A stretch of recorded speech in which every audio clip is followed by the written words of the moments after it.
আমরা মাননীয় প্রধানমন্ত্রীর সাথে সাক্ষাৎ চাই। আমরা বিভিন্নভাবে, আপনারা সোশ্যাল মিডিয়াতে আপনারা দাবির কথা তুলে ধরতে পারেন না, আপনি রাস্তায় আন্দোলন নামবেন, সেটা আমরা কেমনে বিশ্বাস করব? আরে ভাই, আমরা বারবার বলছি যে একসাথে যদি 2 লাখ মানুষ একসাথে যদি এই সোশ্যাল মিডিয়ায় নিজের দাবির কথা তুলে ধরেন, তাহলে সেটা অনেক বড় আকার ধারণ করবে। আপনি একটা দাবিতে একটা পজিটিভ মন্তব্য করতে পারেন না, একটা পে স্কেলের দাবি নিলে আপনি সেটা প্রচার করতে পারেন না, আর আপনি যে রাস্তায় আন্দোলন দিলে আসবেন তার নিশ্চয়তা আমরা কিভাবে পাবো?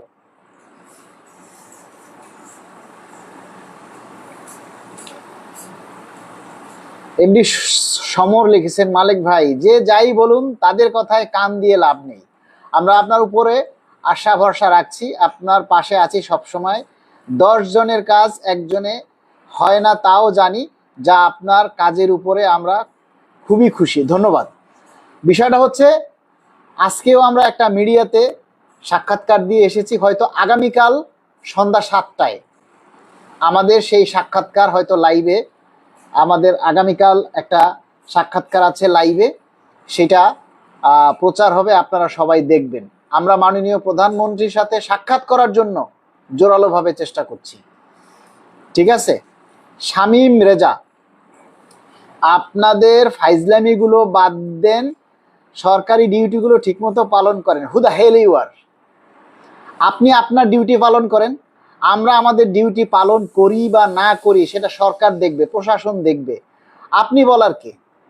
আপনি আপনার ডিউটি ঠিকমতো পালন করেন, দালালি করতে কোত্থেকে আসেন এভাবে? হ্যাঁ, আপনি আপনার নিজের চরকায় তেল দেন, আপনি ঠিকমতো ডিউটি পালন করেন। আপনাদের মতো মানুষের কারণে আমাদের পে স্কেলের বাধা, আপনাদের মতো মানুষের কারণেই আমাদের পে স্কেল বাধা, সবচেয়ে বড় বাধা। একটা কথা মনে রাখবেন, আমরা যারা নেতৃত্ব দেই তারা সরকারের ডিউটি অক্ষরে অক্ষরে পুঙ্খানুপুঙ্খানুভাবে পালন করি, কারণ আমাদের যদি ফাঁক ফোকর পায় তাহলে সরকার বাস ঢুকাই দেবে, আমরা সেটা ভালো করে জানি। সুতরাং আমাদেরকে জ্ঞান দিয়েন না, আপনি নিজের ডিউটি পালন করেন। নিজের দাবি বাস্তবায়নের জন্য নিজে কথা বলতে পারেন না, নিজে কথা বলার মুরুদ নাই, আপনার মুখ নেই, আপনারা নিজেরা কথা বলবেন না, আবার অন্যের কথা বলার মাঝে বাধা দেন কেন? মাহফুজ হোসেন লিখেছেন, এত প্রচার করে কোনো লাভ নেই যদি না নিউজ চ্যানেলগুলোতে এগুলো প্রকাশ না করে, আর নিউজ চ্যানেলে প্রকাশ করতে হলে অবশ্যই রাজপথে নামা লাগবে, এটাই বাংলাদেশের নিয়ম। তাহলে আপনি আগামীকাল নামেন। মাহফুজ হোসেন, আপনি কোন অফিসে আছেন? আপনি কোন অফিসে আছেন? আপনার চাকরিটা থাকবে তো? এই আন্দোলন করতে গিয়ে একবার সাসপেন্ড হয়েছি, তখন আমার পরিবারের দিকে কেউ তাকায়নি। আবার যদি সাসপেন্ড হই তাহলে আমার পরিবারের কপালে খাবার জুটবে না, আপনারা কেউ দিবেন? তো আপনাদের মতো যে কর্মচারীদের জন্য এত রিস্ক নিয়ে লাভ কি, যারা একটা পজিটিভ মন্তব্য করতে পারে না? আরে ভাই, আমরা যতটুকু চেষ্টা করছি, আমাদেরকে উৎসাহ না দিয়ে উল্টাপাল্টা কথা বলছেন কেন আপনারা? এতে তো আমরা সামনে যতটুকু চেষ্টা করব সেটাও আমরা আগ্রহ হারিয়ে ফেলবো। এত প্রচার করে লাভ নেই, তাহলে আপনার প্রচার করে যদি লাভ না থাকে তাহলে আমরা সেটা বন্ধ করে দেই। আপনার হয়তো অবৈধ ইনকাম আছে তাই আপনি চলতে পারেন, আমাদের তো অবৈধ ইনকাম নাই, তাই না? আমাদের তো অবৈধ ইনকাম নাই, আমাদের পে স্কেল লাগবে, তাই আমরা আমাদের নিজেদের মতো করে চেষ্টা করি।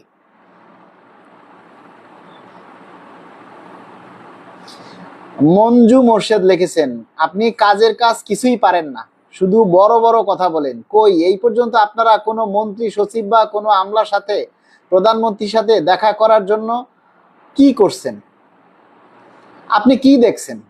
আমরা কি করি না না করি, কতটুকু চেষ্টা করছি, কতজন মন্ত্রীর লগে আমরা যোগাযোগ করছি, আপনার লগে বাতাস আছে? আপনি কি দেখছেন এই পর্যন্ত?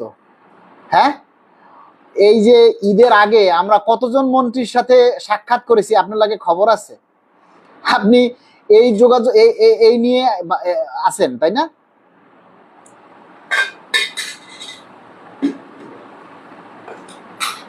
6 তারিখ গিয়েছিলাম ভাই, 6 তারিখ আসছেন, 6 তারিখ তো বাটপারি হয়েছে। গত 6 মাসে তো অনেক উৎসাহ দেয়া হলো, তাহলে কি করলেন? দরকার নাই ভাই আমাকে উৎসাহ দেওয়ার, আপনি করেন যে। আপনার যদি এত মানে ই থাকে, আপনার যদি মুরদ থাকে, আপনি বলেন না রে ভাই, আমরা তো পারি না, আমরা ব্যর্থ, আমরা পারি না। আপনি চেষ্টা করেন না, আপনি চেষ্টা করেন, আপনার আপনার ডাকে আমরা সবাই আসব। আপনি চেষ্টা করেন না, অসুবিধা কি? আপনি যে পুরুষ এটা প্রমাণ দেন। আমরা আমাদের জন্য আমাদের সাধ্যমতো আমরা চেষ্টা করছি, আমরা আমাদের সাধ্যমতো চেষ্টা করছি। এই যে আজকে ডেইলি ক্যাম্পাসে আমি একটা সাক্ষাৎকার দিয়েছি, সেখানে আমরা আমাদের এই যে বাজেটের কথা বলেছি। আমরা তো সরকারের বিরুদ্ধে যেতে পারি না, সরকারের বিরুদ্ধে গিয়ে এখন কথা বললে পাছা লাল করে দিবে। এই মুহূর্তে সরকারের বিরুদ্ধে গিয়ে কথা বললে পাছা লাল করে দিবে। একটা কথা সবাই মনে রাখবেন, নিজের চাকরিটা আগে বাঁচান। নিজের চাকরিটা যদি থাকে তাহলে মনে করবেন যে পে স্কেল আজ না হয় কাল হবেই। সরকারের উপরে আস্থা রাখতে হবে। মাননীয় প্রধানমন্ত্রী যেহেতু প্রতিশ্রুতি দিয়েছে এবং ইশতেহারে ঘোষণা করেছে, অবশ্যই পে স্কেল হবে। তবে সেজন্য সবাইকে ঐক্যবদ্ধ হতে হবে। আমরা আপনাদেরকে বারবার অনুরোধ করছি, বারবার বলছি যে আপনারা প্রতিটা জেলায়, প্রতিটা অফিসে আমাদের শাখা কমিটি গঠন করেন। শাখা কমিটি হলে আন্দোলন জোরদার হবে। এই মুহূর্তে যদি আমরা আন্দোলন ঘোষণা করে দেই, যেই সমস্ত লোকগুলো আন্দোলন চাইতেছে তারা কেউ একটা লোকও রাস্তায় আসবে না, বরঞ্চ যারা আন্দোলন ঘোষণা করবে তারা বিপদে পড়বে। তো আপনাদের যারা জাতীয় নেতা, তাদেরকে আপনারা বলেন না যে আন্দোলনের কর্মসূচি ঘোষণা দিতে।